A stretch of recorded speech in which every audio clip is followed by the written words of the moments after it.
Hello, and welcome to Team Badminton's first presentation for MIS 4478. Team Badminton is team number 6 and is comprised of Xiaoqing John Bian, Louis Votman, and Jonathan Davis.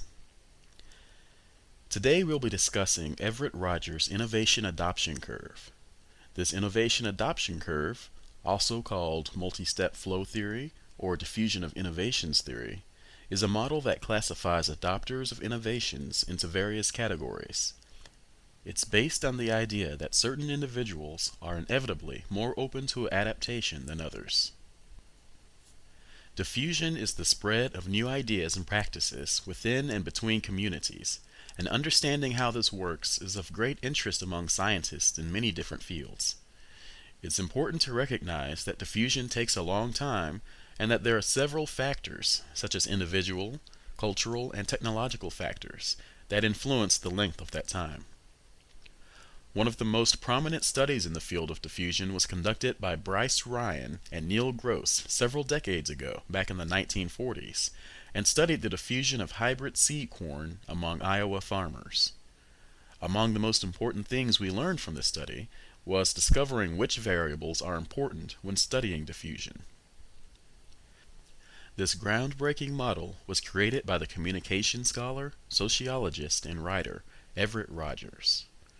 Rogers' study was first published in 1962, and there have been several subsequent editions as well, ensuring its lasting relevance in the 21st century. The study posits that consumers do not simply automatically accept new innovations upon first hearing about them, but instead go through stages of behavioral changes. The main elements of diffusion are: 1. The innovation itself.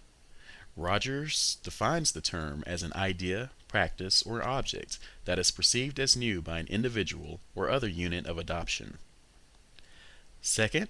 Communication channels, which refer to the method in which information travels among people. 3. Time, comprised of both the innovation decision period and the rate or speed of adoption. And 4. Social system, described by Rogers as a set of interrelated units that are engaged in joint problem solving to accomplish a common goal. Now let's take a look at the decision-making process that occurs when individuals consider adopting a new idea, product, or practice. This process involves 5 steps. The first is knowledge, when an individual is exposed to the innovation's existence and gains an understanding of how it functions. Second is persuasion, when the individual forms a favorable or unfavorable attitude toward the innovation. Third is decision, when the individual engages in activities that lead to a choice to accept or to reject the innovation. We'll come back to this one in a moment. Fourth is implementation, when the individual puts an innovation into use.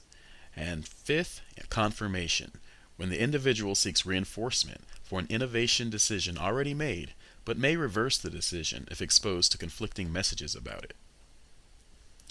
Let's look closer at step 3, the decision stage, and examine how the characteristics of innovation affect decisions. Why are some innovations adopted and others rejected? There are many reasons for this, but without doubt it depends highly on the characteristics of the innovation. Let's use the iPhone 5 as an example. Some of the decision influencers noted by Rogers include: first, relative advantage, which is how much an innovation has improved since its previous iteration. An example of this is how the iPhone 5 might compare to the iPhone 4. If the iPhone 5 isn't much better than the iPhone 4, many people will decide against obtaining the new version. Second is compatibility, which is the level of compatibility that an innovation has to become assimilated into one's day-to-day life or a business's day-to-day functions. Is the iPhone 5 something that an individual could use in their day-to-day life? Is it something that a company might want to give to its employees for use? If the potential user decides so, it raises the odds of adoption tremendously. Third is complexity. Innovations perceived as too complicated or difficult to use will face additional barriers to acceptance. Apple makes the iPhone as intuitive to use as possible because they understand that an overly complicated interface will turn many people away. Fourth, trialability. Trialability measures how easily an innovation may be trialed. The easier it is, the more likely it will meet with success. Apple operates many stores so that potential buyers can get hands-on time with the iPhone. Additionally, the iPhone itself is small and portable, so it's also easy for people who bought it to show it to interested friends, family, and workmates. The last one is observability, which is the extent that the innovation is visible.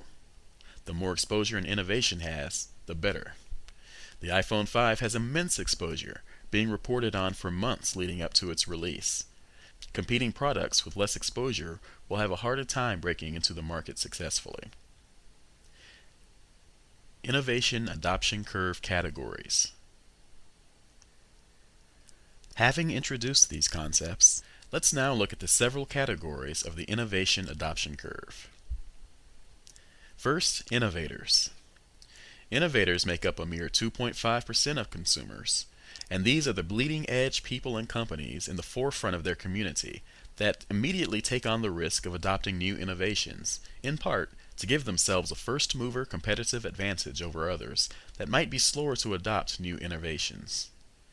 Companies in this group are often run by younger people willing to take more risks and that have the resources to absorb the cost of failure should the new innovation not pan out very well.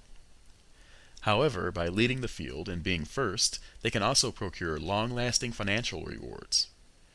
Innovators are the most socially active, and their opinions help shape the opinions of those in the remaining categories, especially early adopters and the early majority. Next, early adopters. Early adopters are 13.5% of the whole, and are the folks that adopt new technology quickly, but not as quickly as those in the innovators group. During the initial release of the innovation, they observe the innovator's first impressions of the technology and educate themselves on its workings, disadvantages, advantages, and efficacy, and then they make a decision once they have enough data. Early adopters, like innovators, are very influential socially. They can also be seen as the filter that reimagines the innovations and applies it more effectively to the mainstream's needs. The early majority, at 34%, acts after some time when a technology has been significantly diffused and has been fairly well tested by the innovators and the early adopters, as those running businesses in this group tend to require much more information before acting, generally from people within the community, which would be the innovators and early adopters. Looking to lower costs and risks, the early majority looks for established innovations. Once they adopt an innovation, it begins spreading exponentially. After the early majority, and making up another 34%, comes the more skeptical late majority, who are often averse to new ideas and innovations. They end up adopting new innovations after most companies already have, and often just to avoid obsolescence. The late majority have a low social status and are mainly influenced by the early majority and the laggards. The laggards, 16% of consumers, are traditional and averse to change, generally tending to be older than their peers, and are the last to accept new innovations.